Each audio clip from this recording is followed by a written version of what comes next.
Happy hump day, everyone. Today I'm joined here by Tina Tiny, and in the middle here, of course, our little Obama boy. I just gave him the bottle, but he's still a bit pushy, mate. So yeah, Tina Tiny is, how old are you? I think about 5 years, but for obvious reasons she's still very small. We call her Tina Tiny. So today we want to talk about, because it's getting warmer now, and we want to talk about how camels actually cope with the heat, and about one really fascinating physiological adaptation, making them the absolute superhero when it comes to surviving out in the heat. So if a normal mammal like us would live in the desert, with temperatures above 40 degrees, we would pretty quick die because of dehydration. And there is a bit of a myth, of course, that people think, and I've done a little video short on it, that dromedary camels have that single one hump, that they store water in the hump. As you can see with this little one here, they're actually, funny enough, that you see the hair structure and a little bit of a hump, but they're actually born without a hump. You could call them hump-free. But what I'm trying to say is they're not storing any water there. It'll be a fat storage. So when camels live in the heat of the desert, they are absolute masters in preserving water, and that's the difference. So if I would be there, I would be sweating, and very quickly, if I lose more than 15% of my body weight in moisture, I would be dead. And so would a lot of other mammals.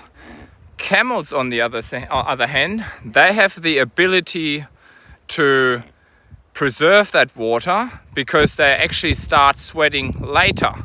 So they basically have they're like a desert thermostat.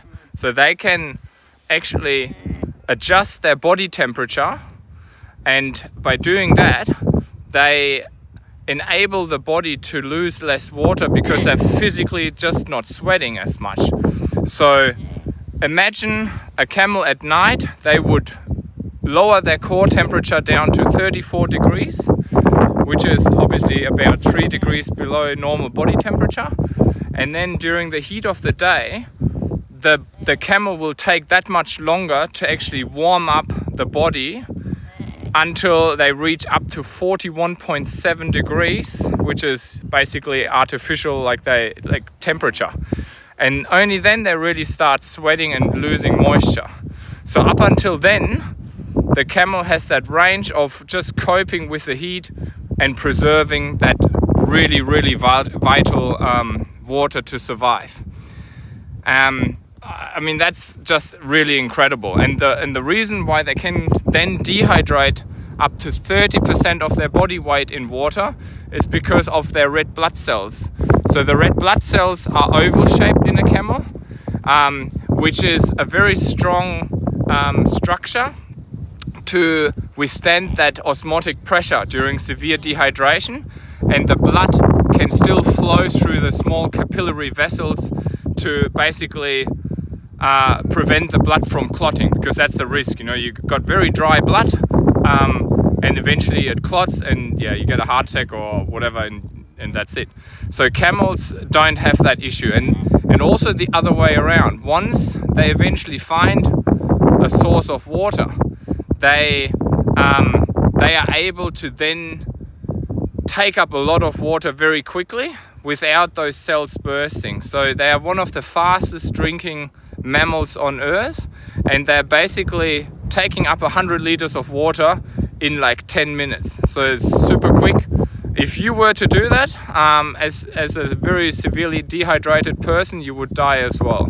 So this is an amazing adaptation, obviously explaining that camels don't store water in their hump, it's fat, but they have the ability to adapt their body temperature down to 34 degrees and then up to 41.7 degrees during the heat of the day, and that really enables them to cope with that harsh environment. So, with the summer on our doorstep, that's why I thought I'd do this episode today. The only one struggling out there is us, milking them, looking after them. They look at us, you know, what's the problem, mate? 40 degrees, it's not really an issue. So, and yeah, even that little one here, you calming down a little bit now, huh?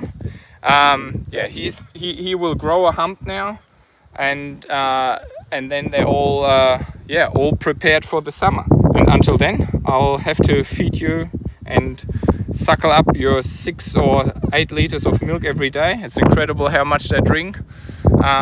I hope that explains it to you. Let me know if you got any further questions around Camels, our products, our hay production, anything you really want to know, what's happening here behind the hump. And give us a follow, of course. Until then, thank you, Tina Tiny. We'll see you next Wednesday.